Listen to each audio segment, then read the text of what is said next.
আমরা অনেক বিশ্ববিদ্যালয় করি বাংলাদেশে, কথায় কথায় বিশ্ববিদ্যালয় খুলে ফেলছি আমরা। এত বিশ্ববিদ্যালয় যখন আছে, বিশ্ববিদ্যালয়ের সঙ্গে এক একটা করে নার্সিং কলেজ যোগ করে দেন। অন্তত মেয়েগুলো ছেলেগুলো যারা শিখবে দেশেরও কাজে লাগবে, সঙ্গে সঙ্গে আন্তর্জাতিক ক্ষেত্রে এই চাহিদা কোনোদিন মেটাতে পারবে না কেউ। আমরা যত নার্স বানাতে পারি, অফুরন্ত চাহিদা। তাও চিন্তাটা কিসের আমাদের? আমাদের চিন্তার দোষ, কপালের দোষ, তা না হলে আমরা পারছি না করা। আমরা তো আদর করে নিয়ে যেতে চাচ্ছি।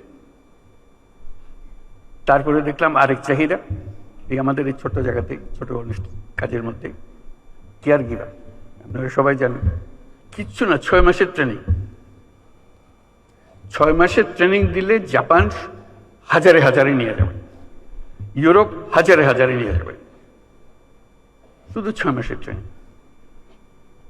আমরা পারছি না কেন? আমরা স্বাস্থ্য মন্ত্রণালয় এমন এক জিনিস বানিয়েছি যেটা যখনই বসে সবার দুঃখে ভরে যায় কিভাবে সিস্টেমটা চলছে বা চলছে না। আপনারাও দুঃখ করেন, আমরাও দুঃখ করি। কাঠামোগতভাবে এমন এক জিনিস, এটা বুঝতে পারি না এটার থেকে উদ্ধারের উপায় কি। কাজে আমাদের জগৎটা, আমাদের সামনে বিশাল জগৎ, শুধু আমাদের সিদ্ধান্ত এবং আমাদের কর্মসূচিগুলো ঠিক করার অপেক্ষায়। এই যে এত বড় সুযোগ আমাদের আছে এবং এগুলো বাস্তবায়ন হবে, এটা নিয়ে আমার চিন্তা নেই।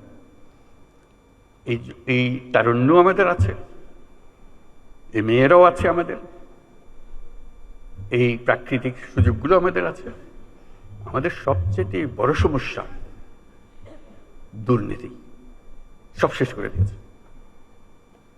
স্বাস্থ্য মন্ত্রণালয়ের একটা কথা শুধু বললাম, একটা উদাহরণ, এই উদাহরণ সর্বত্র।